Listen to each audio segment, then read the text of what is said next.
Assalamualaikum warahmatullahi wabarakatuh.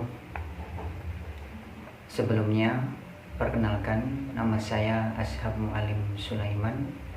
Saya mahasiswa Universitas PGRI Argopuro Jember dari Fakultas FKIP dengan program studi pendidikan luar biasa. Tujuan saya membuat video ini untuk memenuhi tugas dari dosen saya, yaitu Ibu Sugihartati SPD MPD atau sering dikenal dengan Bunda Tati, dengan materi disabilitas netra. Baik, langsung saja kita ke pembahasan disabilitas netra. Bahasa yang lebih halus yang digunakan untuk menyandang atau seseorang yang mengalami kebutaan pada matanya atau gangguan pada matanya.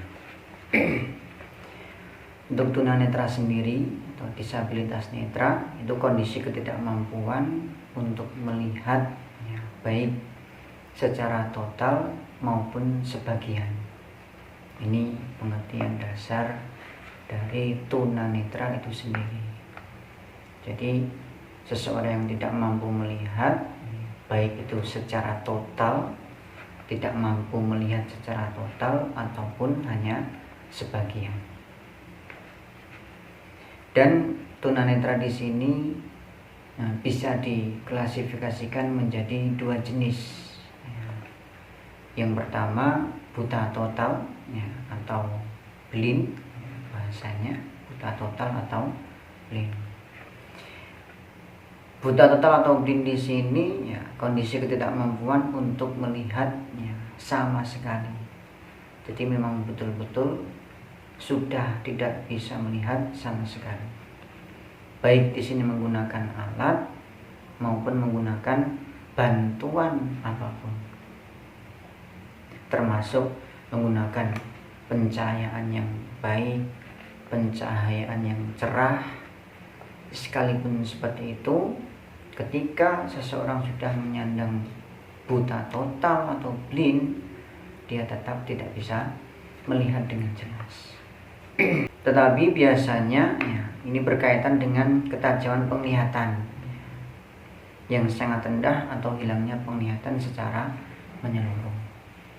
Untuk buta total ini sendiri, biasanya ketajaman penglihatannya ini sangat minim atau bahkan hilang secara menyeluruh. Ini dari buta total atau blind itu sendiri. Untuk ketajaman penglihatan yang digunakan untuk mengklasifikasikan seseorang sebagai tunanetra atau buta total yaitu 20/200 atau kurang.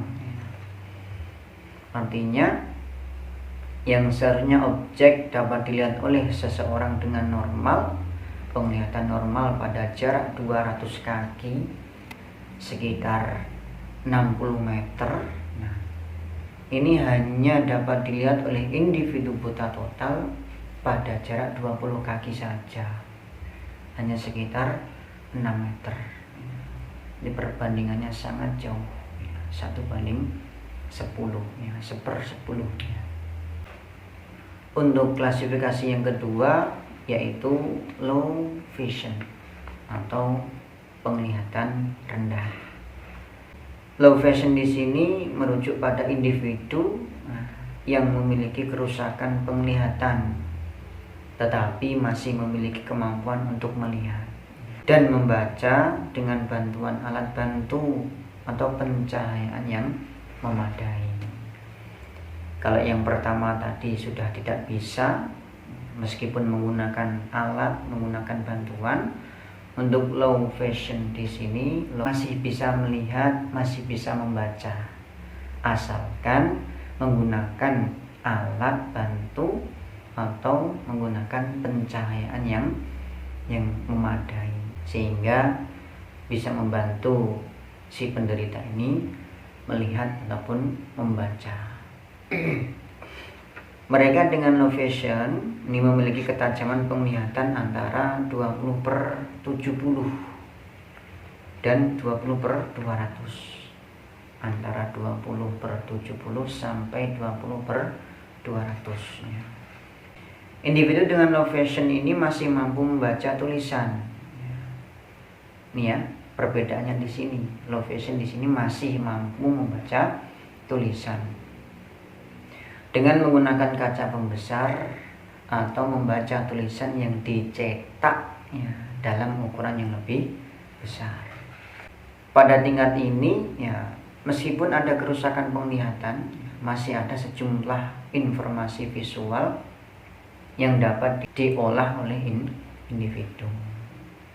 Meskipun memiliki gangguan, untuk yang low vision di sini masih bisa, istilahnya masih bisa terselamatkan, baik menggunakan kaca pembesar, menggunakan tulisan yang dicetak lebih besar, ataupun pencahayaan yang lebih terang. Adapun ya, faktor-faktor penyebab dari tunanetra atau gangguan mata ini ada 3 ya, beberapa faktor penyebabnya, faktor yang pertama yaitu pranatal, faktor ketika bayi ini masih berada di dalam kandungan atau sebelum kelahiran, masih berada dalam kandungan. Mungkin bisa saja ibunya terpapar racun, terkena racun atau terkena virus. Ini bisa saja mengakibatkan anaknya mengalami kebutaan. Kemudian dalam masa mengandung, ibunya di sini meminum alkohol, mungkin memakai narkoba. Ini juga bisa memicu atau mengakibatkan anak mengalami kebutaan. Kemudian faktor yang kedua yaitu faktor natal atau ketika melahirkan, pada saat melahirkan ya. Mungkin pada saat melahirkan di sini mengalami ya, ketidaklancaran, sehingga mengharuskan si bayi ini dibantu menggunakan alat ya. Contohnya vakum atau alat penyedot ya. Mau tidak mau harus menggunakan alat, dan pada saat memakai alat ini mengalami ya, kesalahan atau dengan cara yang kurang tepat ya. Sehingga bayi berhasil keluar, namun di anggota matanya, di area matanya ini mengalami kerusakan ya, karena penanganan atau cara yang kurang tepat itu tadi. Ini faktor yang disebabkan atau faktor dari natal sendiri. Kemudian faktor yang ketiga yaitu faktor postnatal, faktor pada saat setelah melahirkan.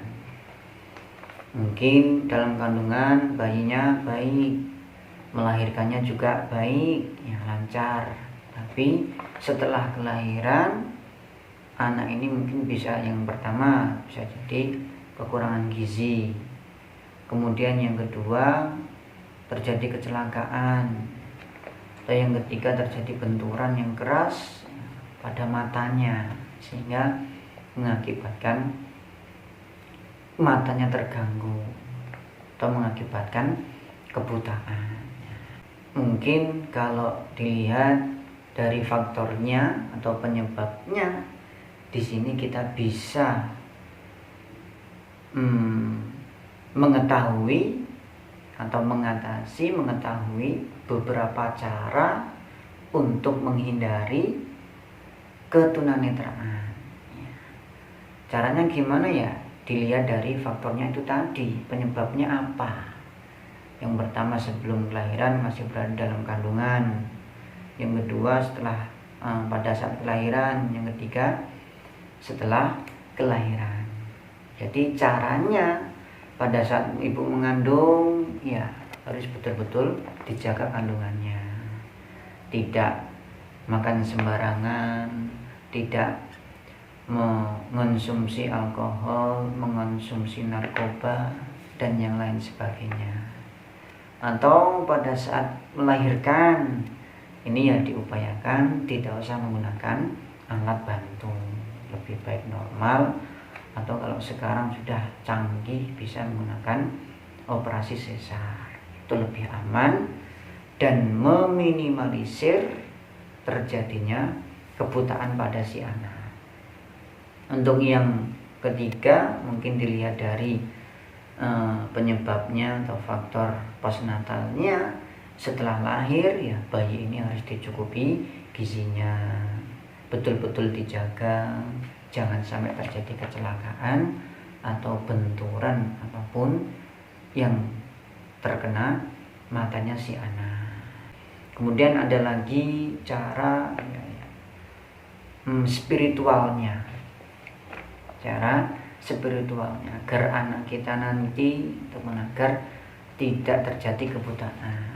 Itu termasuk selalu berdoa, memohon kepada Tuhan agar bisa memiliki anak yang lahir keadaan normal, tidak mengalami kekurangan fisik ataupun IQ-nya atau mentalnya.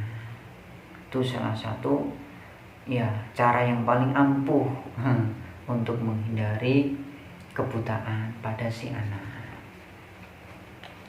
Kemudian ya, ketika seseorang ini menyandang tunanetra atau mengalami gangguan pada matanya, ini pasti mengalami beberapa hambatan ya.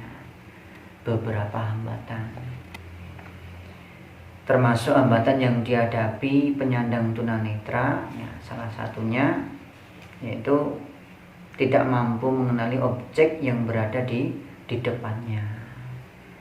Sudah pasti ketika orang yang tidak bisa melihat, dia tidak mungkin bisa mengetahui objek yang berada di depannya. Makanya sering si penyandang tunanetra di sini menggunakan tongkat ataupun alat yang lainnya. Contohnya atau gambarannya ketika kita memejamkan mata, sudah pasti kita tidak bisa melihat objek yang ada di depan kita. Jadi mereka tidak dapat melihat atau mengenali objek yang berada di depan mereka. Ini membuat mereka mengandalkan indera perabanya atau sentuhan ya, untuk memahami lingkungan sekitar. Hanya mengandalkan indera perabanya, menyentuh apapun yang ada di depannya. Ketidakmampuan mengenali objeknya secara visual dapat menghambat kemampuan mereka untuk berinteraksi dengan objek-objek dalam lingkungan pembelajaran dan sehari-hari. Sudah otomatis pembelajarannya pun juga terhambat. Kemudian ya, termasuk hambatannya lagi yang kedua, kesulitan dalam mengenal dan menulis serta membaca. Mengenal apapun, menulis tulisan jelas ya, pasti terhambatnya, apalagi membaca. Nah, sudah otomatis karena tidak bisa melihat ya, sehingga kesulitan dalam membaca, dalam melihat atau mengenal suatu objek. Berarti si penyandang tunanetra ini ketika mengenali sesuatu ini membutuhkan waktu yang lebih lama, tidak seperti orang yang normal. Kemudian hambatannya lagi keterbatasan dalam perilaku sosial yang benar. Nah, berperilaku sosial yang benar. Ya, bagaimana bisa berperilaku sosial dengan benar ketika kita melihat saja itu masih kesulitan, sudah pasti terhambat. Itu beberapa hambatan yang dialami oleh si penyandang tunanetra. Kemudian ada fasilitas apa? Ya, fasilitas yang dibutuhkan penyandang tunanetra. Ada beberapa. Yang pertama contohnya ya, buku braille. Buku braille dan materi tertulis khusus. Penyandang ini membutuhkan akses kepada buku dan materi tertulis dalam format braille. Apa yang dimaksud braille? Ya, buku braille adalah bentuk tulisan berbasis sentuhan yang memungkinkan mereka membaca dan mengakses informasi. Jadi memang didesain, diciptakan khusus untuk si penyandang tunanetra. Lagi-lagi buku braille di sini ini mengandalkan indera perabanya atau sentuhannya, sehingga dari sentuhan itu nanti diartikan ke dalam bahasa. Kemudian materi tertulis seperti buku, teks sekolah, materi kuliah, dan bahan bacaan lainnya perlu disediakan dalam format braille juga, agar mereka dapat belajar dan mengakses informasi dengan lebih mudah. Termasuk ya semuanya harus bentuk sentuhan ya. Atau juga bisa si penyandang ini bisa mengandalkan indera pendengarannya, mungkin mendengarkan informasi-informasi dari sumber suara. Terus ada fasilitas lagi yang kedua, alat bantu penglihatan. Beberapa alat bantu penglihatan dapat membantu penyandang tunanetra berinteraksi dengan lingkungan mereka. Contoh, ya, alat bantu meliputi kacamata pembesar ya, untuk melihat, untuk membaca terutama, ya. Kalkulator suara. Nah, ini lagi-lagi mengandalkan pendengarannya. Kemudian alat navigasi seperti tongkat berkerudung atau kucing putih atau guide dog untuk membantu berjalan. Bisa pakai tongkat ketika kemana-mana atau memiliki hewan peliharaan yang mengamal dia, sehingga bisa mengerjakan kegiatan sehari-hari. Kemudian ada yang ketiga teknologi pendidikan khusus untuk disabilitas netra. Teknologi ini berperan penting dalam memfasilitasi pendidikan penyandang tunanetra. Ya. Komputer dengan perangkat lunak khusus untuk mengubah teks menjadi suara atau braille. Ya. Kemudian perangkat pembaca layar dan perangkat lunak untuk pembelajaran khusus adalah contoh teknologi yang dapat membantu mereka mengakses informasi dan membantu mereka untuk belajar. Ini ada beberapa. Sekarang sudah banyak, ada beberapa aplikasi yang diciptakan memang khusus untuk si penyandang tunanetra ini. Kemudian ada lingkungan inklusif dan dukungan emosional. Penyandang tunanetra ini memerlukan lingkungan sosial dan dukungan emosional yang inklusif. Ini mencakup dukungan dari teman sebaya ataupun keluarganya dan masyarakat secara umum. Jadi dukungan ini membantu mereka mengatasi tantangan dan membangun rasa percaya diri. Jadi di samping ada dukungan dari alat, ini juga harus mendapatkan dukungan dari lingkungannya, baik dari teman-temannya, baik dari keluarganya sendiri, ataupun lingkungan masyarakat sekitarnya, sehingga membantu mereka menghadapi tantangan dan membangun rasa percaya diri mereka, tidak merasa rendah, tidak merasa minder dengan teman-teman yang lainnya. Beberapa fasilitas yang perlu dibutuhkan si penyandang tunanetra ini. Saya kira ya cukup sekian ya, materi atau sedikit ya, ilmu dari disabilitas netra yang bisa saya sampaikan. Dari saya ya sekian, mungkin banyak kata-kata yang kurang berkenan, banyak kesalahan dari saya mohon maaf yang sebesar-besarnya. Terima kasih banyak. Wassalamualaikum warahmatullahi wabarakatuh.